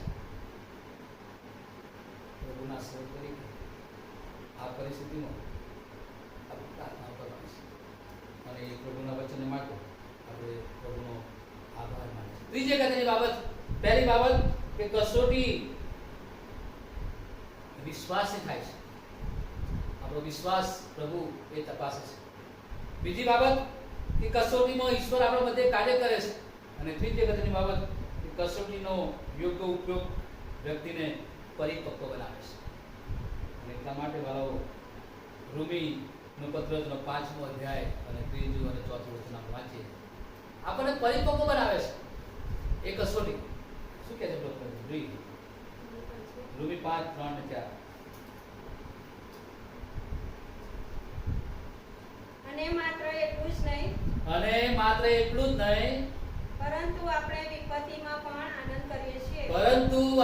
વિપત્તિમાં પણ આનંદ કરીએ છીએ. કેમ કે કેમ કે આપણે જાણીએ છીએ કે વિપત્તિ ધીરજને વિપત્તિ ધીરજને અને ધીરજ અનુભવને અને ધીરજ અનુભવને અને અનુભવ આશાને ઉત્પન્ન કરે છે. હાલેલુયા અને અનુભવ એ આશાને ઉત્પન્ન કરે છે. નાસીપાસ થશો નહીં. હું તો પર્વત પર નિહાળું રે મને ક્યાંથી સહાય મળશે. બરાબર. યશાયાનું પુસ્તક એનો 28મો અધ્યાય અને 16મી કલમ બીજે વચન આપણે સાંભળીએ. ઈશ્વર આપણા માટે કેવા કામ કરનાર છે. યશાયા 28 અને 16.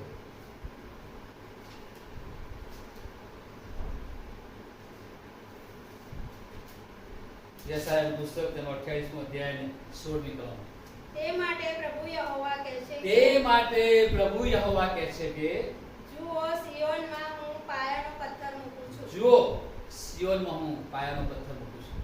તે કસી જોયેલો પથ્થર, એ કસાયેલો પથ્થર, દ્રઢ પાયાનો, દ્રઢ પાયાનો, ખૂણાનો, મૂલ્યવાન પથ્થર છે. ખૂણાનો મૂલ્યવાન પથ્થર. આપણે કસાયેલા પથ્થરો છે અને જ્યારે એ મૂલ્યવાન પથ્થરો બનીશું ત્યારે ઈશ્વરનો એ આશીર્વાદ આપણે પ્રાપ્ત કરી શકીશું.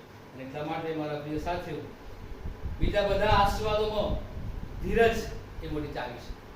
અને એટલા માટે ઈશ્વર કસોટી દ્વારા આપણામાં ધીરજ ઉત્પન્ન કરે છે. અને એટલા માટે પ્રભુનો આપણે આભાર માની, પ્રભુની સ્તુતિ કરી, પ્રભુના નામને મહિમા આપીએ. અને છેલ્લે હિબ્રુનો પત્ર તેનો 12મો અધ્યાય અને 5 અને 7 કલમમાંથી આપણે છેલ્લે પ્રભુનું વચન આપણને ફરી એકવાર એક અદ્ભુત હિંમત આપે છે. હિબ્રુ 12, 5 અને 7 કલમ.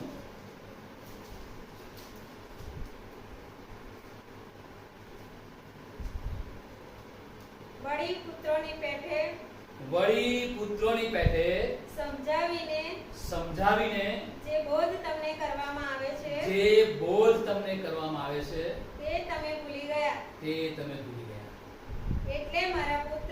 એટલે મારા પુત્ર પ્રભુની શિક્ષાને તું તુચ્છ ન ગણ. પ્રભુની શિક્ષાને તું તુચ્છ ન ગણ. અને તે તને ઠપકો આપે એને એ તને ઠપકો આપે ત્યારે તું નાસીપાસ ન થા. ત્યારે નાસીપાસ ના થા.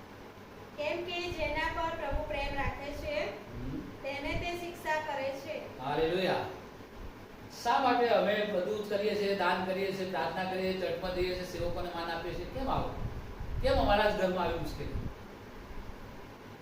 એ બોલો, આ ઈશ્વરનો જવાબ છે. એ પ્રભુ જેને પ્રેમ કરે છે એને જ કદાચ આ રીતે પરિસ્થિતિનો સામનો કરવો. પરંતુ જગતને મેં જીત્યું છે. જગતને મેં જીત્યું છે. તે મારું કહ્યું માન્યું છે. માટે હું તને આશીર્વાદ ઉપર આશીર્વાદ ઉપર આશીર્વાદ આપીશ. ઈસુના પક્ષમાં વાલાઓ જોડાઈ જઈએ. યોદ્ધાઓ તરીકે આપણા જીવનને પ્રભુની સેવાને માટે તૈયાર કરીએ. સંપૂર્ણ દીનતા સાથે, સંપૂર્ણ આધીનતા સાથે, સંપૂર્ણ વફાદારી સાથે. એ કસોટી ગમે તેવી હોય પણ એ કસોટીમાં આપણો વિશ્વાસ એને મજબૂત બનાવીએ. ઈશ્વર એ કસોટીમાં કાર્ય કરે છે. ઈશ્વર આપણને કસોટીમાં પરિપક્વ કરે છે. આ વચનો આજે પ્રભુના એક સેવક તરીકે પ્રભુના આત્માથી હું તમારી સાથે કહી રહ્યો છું. નાસીપાસ ના થઈ, ઈશ્વર પર ભરોસો રાખો. સમય અત્યારે જે છે એ પસાર થઈ જવાનું છે. પ્રભુનું વચન ગીતશાસ્ત્ર 113 કહે છે, યર્મિયાના વિલાપમાં પણ લખવામાં આવ્યું છે કે કોઈનો પણ હક દાવો ડુબાડવો એ પ્રભુને ગમતું નથી.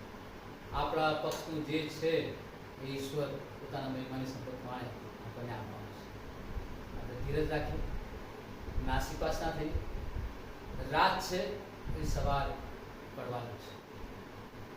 ઈશ્વર કદાચ આપણી પરીક્ષા પણ કરી રહ્યા હોય, કદાચ આપણને પારખી રહ્યા હોય, કદાચ આપણને એ કસી રહ્યા હોય. આપણે એ કસોટીમાંથી પાર કરવા માટે ઈશ્વરના વચન દ્વારા આપણને હિંમત આપી છે.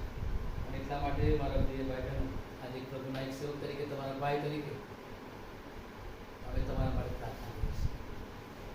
કદાચ આવી કોઈ પરિસ્થિતિનો તમે સામનો કરી રહ્યા છો. આકાશનો દેવ બધું જ જોઈ રહ્યો છે. એ પરિશ્રમથી આપણને પાર ઉતારશે. એ આપણને કદાચ કસોટી આપણે કરી રહ્યો છે. એ કસોટીમાંથી આપણે બહુ જ આશ્ચર્ય પાર નીકળવાના છે. કદાચ આપણે કોઈ સ્વજન ગુમાવ્યું છે તો પ્રભુ આપણને દિલાસો આપવાનો છે. આપણી આંખોના આંસુને તે લૂછી નાખવાનો છે. હિંમત હારશો નહીં. આ સમય જતો રહેશે. સભા શિક્ષક એનો 3જો અધ્યાય દરેક બાબતને માટે સમય હોય છે. રડવાનો પણ વખત હોય છે, આનંદ કરવાનો પણ વખત હોય છે. આપણે એ સમયો બધા પસાર થઈ જશે. ઈશ્વર પરિસ્થિતિ બદલનાર ઈશ્વર છે. ત્યારે ઈશ્વરના વચનો પર વિશ્વાસ કરીએ, ઈશ્વરના વચનો પર ભરોસો રાખીએ અને આ રીતે આપણે પ્રભુનો આગળ વધીએ. આપણે પ્રભુના એક સેવક કરી પ્રભુનો સેવક યાકૂબ આપણને ચોથી કલમમાં છેલ્લે આ પ્રમાણે કહે છે, તમે પરિપક્વ તથા સંપૂર્ણ થાવ અને કશામાં અપૂર્ણ રહો નહીં, માટે ધીરજને પોતાનું કામ પૂરેપૂરું કરવા. અને 12મી કલમમાં કહે છે કે જે માણસ પરીક્ષણમાં પાર ઉતરે છે તેને ધન્ય છે, કેમ કે પાર ઉતર્યા પછી જીવનનો જે મુંગટ પ્રભુએ પોતાના પર પ્રેમ રાખનારા માટે આપવાનું કબૂલ કર્યું છે તે તમને આપવામાં આવશે. હાલેલુયા. આખરે તો આપણે ઈસુના પક્ષમાં છે ત્યારે એ મુંગટ પ્રાપ્ત કરનારા એના બાળકો છે. પરીક્ષામાંથી પાર ઉતરવા માટે પ્રભુ આપણો હાથ પકડનાર છે. જેમ પકડ્યો પિતરનો હાથ, પકડો હાથમાં. ઈશ્વર આપણો હાથ પકડશે. એ સારા કહે છે કે ઈશ્વરના હાથ એટલા ટૂંકા થઈ ગયા નથી કે આપણી વિપત્તિઓમાં આપણી સહાય ના કરી શકે, આપણને પકડી ના શકે. ઈશ્વરના કાન એટલા મન થઈ ગયા નથી કે આપણા પોકારને સાંભળી શકે. પણ ધીરજને એનું કામ કરવા. મેં ધીરજથી યહોવાની વાટ જોઈ અને યહોવાએ કાન દઈને આ દિવસોમાં મારા વાલા ભાઈ બહેનો, મારા મુક્તિવાદીઓ, તમામ મંડળીના મારા લોકો જેઓ મને સાંભળી રહ્યા છે, હિંમત હારશો નહીં. કસોટી આપણને કદાચ પારખે છે, પણ પરીક્ષામાંથી જ્યારે પાર નીકળીશું ત્યારે એ મહિમાનો મુંગટ ઈશ્વર તમને અને મને અને આપણને આપશે. કારણ કે ઈશ્વરનું વચન એ તો સત્ય વચન છે, પરાક્રમી વચન છે. અને યશાયા પ્રભુદક એના પુસ્તકમાં લખે છે કે સફળ થયા વગર પાછું આવે. જ્યારે ઈશ્વરે વચન આપ્યું છે ત્યારે સફળ થયા વગર પાછું નહીં આવે. શું આપણે વચનો વિશ્વાસ કરીએ છીએ? ઈશ્વરના પક્ષમાં યોદ્ધાઓ તરીકે આ જંગની અંદર જે પોકાર છે લડવાને માટે, છીએ જયવાન રાજા કાજ લડનારી ફોજ. આ બધું ઈશ્વરની ફોજ છે. આત્મિક હત્યાઓ સાથે શૈતાનની તમામ કુયુક્તો સામે લડનારી ફોજ છે. નાસીપાસ થશો નહીં, હિંમત હારી જશો નહીં. ભલે આપણી કસોટી થાય, જેમ વચન વાંચ્યું એ કસોટી તો એના ઉપર પ્રેમ કરનારા લોકોની થાય છે. જેને પ્રભુ પ્રેમ કરે છે એની કસોટી થાય છે. હિંમત ના હશે. આઈ એમ વિથ યુ, તમારી સાથે છું. અને આજે આ વચન દ્વારા ઈશ્વર આપણને કૃપા આપે, ઈશ્વર આપણને હિંમત આપે. કસોટીને એનું કામ કરવાનું આપણો ઈશ્વર એ આપણે જોઈ રહ્યો છે. એ ધીરો મીઠો પ્રેમી અવાજ પ્રભુ ઈસુનો કોઈ સાંભળવા છે. સુણો કરતો મધુર રણકાર ઠોકી રહ્યો છે કોઈનું હૃદય. ઈશ્વર આજે આપણા હૃદયના દ્વાર આગળ આવીને ઠોકી રહ્યો છે. શું આપણે કસોટીમાં નાસીપાસ થઈ ગયા છે? શું આપણે ઈશ્વર પર વિશ્વાસ કરવાનું કદાચ ચૂકી ગયા છે? શું આપણે ઈશ્વરથી વિમુખ થઈ ગયા છે? આજે સવારે યાકૂબ એના પત્ર દ્વારા આપણને એ નમ્રતાનો પાઠ શીખવાડે છે, કસોટીમાં હિંમતવાન થવાનો પાઠ શીખવાડે છે, પોતાની જાતને દેવના સેવક તરીકે પ્રગટ થવાની વાત શીખવાડે છે, અને પરીક્ષામાં આનંદ કરો કેમ કે ઈશ્વર આપણી સાથે છે. એ વચન આપણને પ્રભુ શીખવાડે છે. મારો દેવ પોતાના મહિમાની સંપર્ક પ્રમાણે દરેક સારા આશીર્વાદો પ્રભુ એમ કરવામાં દરેકની સહાય. આવો પ્રાર્થના કરી અને પ્રાર્થના ભાવમાં પુરુષ જવાના છે. ધીરો મીઠો અવાજ પ્રભુ ઈસુનો કોઈ સાંભળે છે. અને ગીતમાં લખ્યું છે કે જ્યારે યુદ્ધ દારૂણ વિશે વેરી કરે જો, અહીંયા સરસ ભાઈ અને આ તો અદ્ભુત શબ્દો છે કે જ્યારે યુદ્ધ દારૂણ વિશે વેરી કરે જોર, ઈસુ થજે આગેવાન, અમને આગળ દોર, જોખમવાળી જગાઓમાં તને જાણીશું, ચિંતા તજી એ ધીરો મીઠો પ્રેમી અવાજ કસોટીમાં પણ આપણી સાથે છે. એ ધીરો મીઠો પ્રેમી અવાજ સંકટોમાં પણ આપણી સાથે છે. આવો પ્રાર્થના ભાવમાં આ પુરુષ ગાઈશું તમારી ઈચ્છા હોય તો તમે અમારી સાથે ગાઈ શકો છો. તમારો જમણો હાથ ઊંચો કરીને ઈશ્વરની પ્રાર્થના કરો. પ્રભુ આ પરીક્ષામાં, આ કસોટીમાં હોય, પછી વાયરસ કોરોનાની હોય, ગમે તેવી પરિસ્થિતિ હોય, પ્રભુ તમે અમારી સાથે. ઈશ્વર અમારી સાથે છે. ઈશ્વર આપણી સાથે છે. પ્રભુ આપણી મંડળીને આશીર્વાદ આપે. પ્રભુ એના લોકોને આશીર્વાદ આપે. પ્રભુ આપણા દેશને આશીર્વાદ આપે. પ્રભુ આ મહામારીનો સામનો કરી રહ્યા છે તેઓને આશીર્વાદ આપે, દિલાસો આપે. જે કુટુંબો મરણના દૂતે પ્રવેશ કર્યો છે, પ્રભુ એ કુટુંબોને દિલાસો આપે. જે લોકો અત્યારે હોસ્પિટલમાં છે, અમારી વૈદ્યકીય સેવાઓ કરતી અમારી બહેનો, અમારી દીકરીઓ, અમારા ભાઈઓ જેઓ આ સેવામાં છે, પ્રભુ એમને આશીર્વાદ આપે. દરેક મંડળીને, દરેકના સંતો સેવકોને પ્રભુ આશીર્વાદ આપે એવી આપણે બધાની પ્રાર્થના હોય. પ્રભુ આપણને પુષ્કળ અને પુષ્કળ આશીર્વાદ આપે. કસોટીમાં ધીરજ રાખીએ અને ધીરજથી આશા ઉત્પન્ન થાય છે અને આશામાં આપણે આનંદ કરીએ. નહીં, પ્રભુ તમને આશીર્વાદ આપે. આવો પ્રાર્થનાના ભાવમાં ટેક ગાઈશું. જો તમે અમને સાંભળો રહ્યા છો, અમારી સાથે તમે પણ પ્રાર્થનામાં અમારી સાથે જોડાઈ શકો છો. પ્રભુને હાથ ઊંચા કરીને પ્રાર્થના કરી શકો છો. ઈશ્વરને એ રીતે એના અવાજને આપણે સાંભળીએ, ત્યારે પ્રાર્થના કરીશું. અમે જે પ્રાર્થના કરે છે, પ્રભુની શીખેલી પ્રાર્થના આપણે બોલીશું. આશીર્વાદ માંગીને આપણી આ સંગતને પૂરી કરીશું. પ્રભુ દરેકને પુષ્કળ આશીર્વાદ આપે.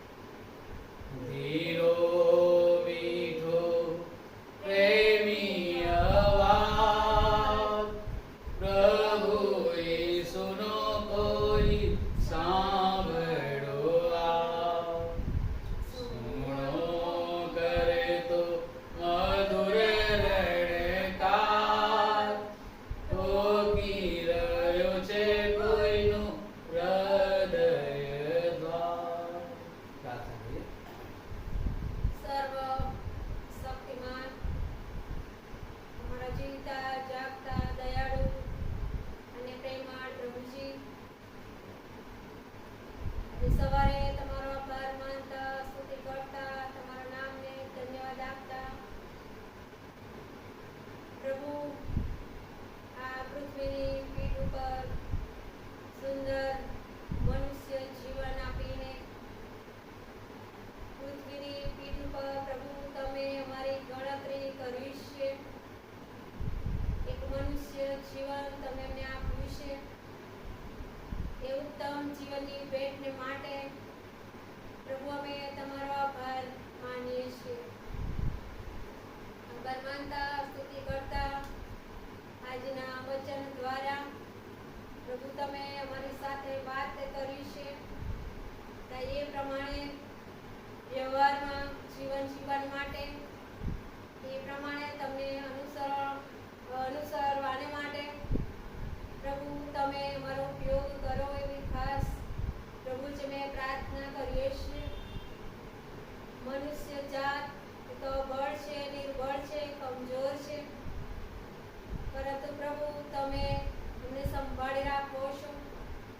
તમે અમને બળ આપો છો, તમારું સામર્થ્ય આપો છો, તમારું જોર આપો છો, તમારી કૃપાનો અનુભવ તમે અમને કરાવો છો ને એ દ્વારા પ્રભુ અમે તમને માન, મહિમા અને ગૌરવ આપીએ છીએ.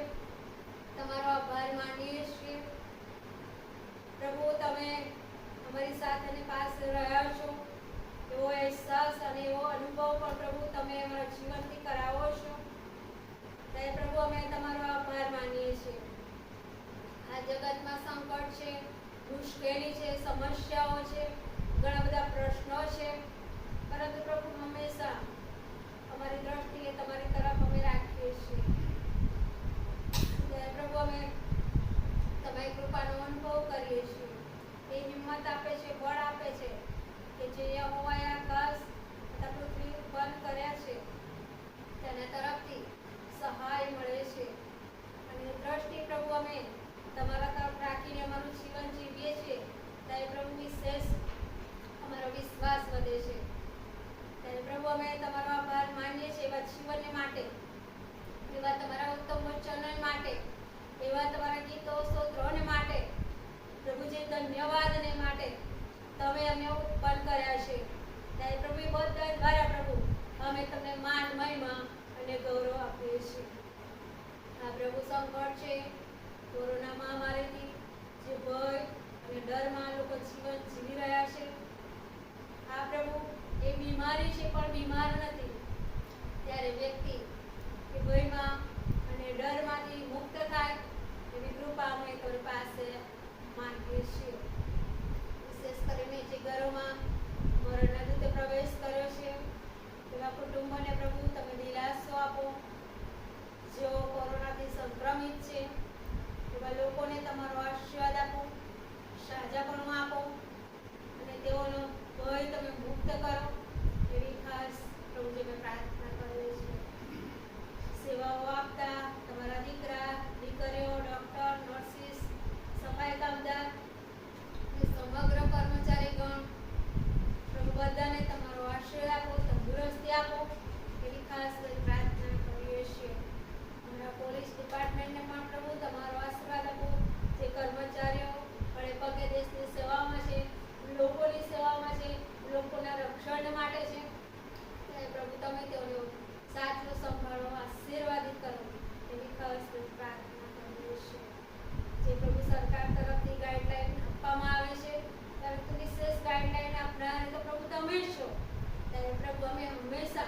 અનુસરીએ એવી કૃપા અમે તારી પાસે માંગીએ છીએ.